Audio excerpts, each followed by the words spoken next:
ಹೂವಿನಕ್ಕೆ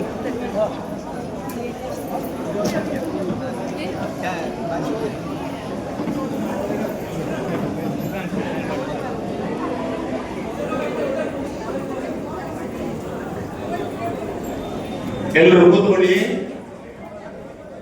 ಕಲಶಾಪಿ ಭಾರದೇವತಾಭ್ಯೋ ನಮಃ ಓಂ ಧ್ಯಾನಾವಾಹನಾದಿ ಸರ್ವೋಪಚಾರಪೂಜಾಪೂರ್ವಯಾಮಿ. ಈಗ ವರಮಹಾಲಕ್ಷ್ಮೀ ದೇವಿಯನ್ನ ಆವಾಹನೆ ಮಾಡ್ತಾ ಇದ್ದೇವೆ. ಕಲಶ ಮಧ್ಯದಲ್ಲಿ, ಮಂಟಪ ಮಧ್ಯದಲ್ಲಿ ಸಪರಿವಾರ ದೇವತೆಗಳನ್ನು ಆವಾಹನೆ ಮಾಡಿ, ಗಂಗಾದಿ ಸಕಲ ತೀರ್ಥ ನದಿ ದೇವತೆಗಳನ್ನು ಆವಾಹನೆ ಮಾಡಿ ಪೂಜೆ ಮಾಡಿ ಆಯಿತು. ಈಗ ಎಲ್ಲ ದೇವತೆಗಳೊಂದಿಗೆ ವರಮಹಾಲಕ್ಷ್ಮೀ ದೇವಿಯನ್ನ ಮನಸ್ಸಿನಲ್ಲಿ ಸ್ಮರಿಸಿಕೊಳ್ಳಿ. ವರಮಹಾಲಕ್ಷ್ಮೀ ದೇವಿಯನ್ನ ಕರೀತಾ ಇದ್ದೀವಿ. ನಿಮ್ಮ ನಿಮ್ಮ ಎದುರುಗಡೆ ಎಲೆಯಲ್ಲಿ ಲಕ್ಷ್ಮೀ ದೇವಿ ತೆಂಗಿನಕಾಯಲ್ಲಿ ಇದ್ದಾಳೆ. ವರಮಹಾಲಕ್ಷ್ಮಿಯನ್ನ ನಿಮ್ಮ ಎದುರುಗಡೆ ಇರುವ ಅಕ್ಕಿ ತೆಂಗಿನಕಾಯಿ ಮಧ್ಯದಲ್ಲಿ ವರಮಹಾಲಕ್ಷ್ಮಿ ಬರ್ತಾ ಇದ್ದಾಳೆ. ನೀವು ಅದನ್ನು ಮುಟ್ಟಿಕೊಂಡು ವರಮಹಾಲಕ್ಷ್ಮಿಯನ್ನು ಸ್ಮರಿಸಬೇಕು. ವರಮಹಾಲಕ್ಷ್ಮಿಯನ್ನ ಆವಾಹನೆ ಪ್ರಾಣ ಪ್ರತಿಷ್ಠೆ ಮಾಡು.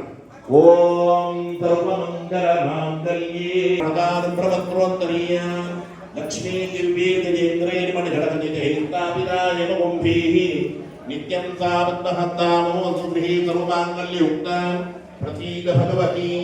ಆಗಚ್ಚ ಆಗಚ್ಚ ಭಗವಂತಂ ಲಕ್ಷ್ಮೀನಾರಾಯಣ ಸಮೇತಂ ಶ್ರೀ ವರಮಹಾಲಕ್ಷ್ಮೀ ದೇವೀಂ ಸೂರ್ಯಮಂಡಲಾತ್, ಚಂದ್ರಮಂಡಲಾತ್, ಅಗ್ನಿಮಂಡಲಾತ್, ಸೋಮಮಂಡಲಾತ್, ವಾಯುಮಂಡಲಾತ್ ಮಮ ಅಂತ ಹೇಳಿಕೊಳ್ಳಿ.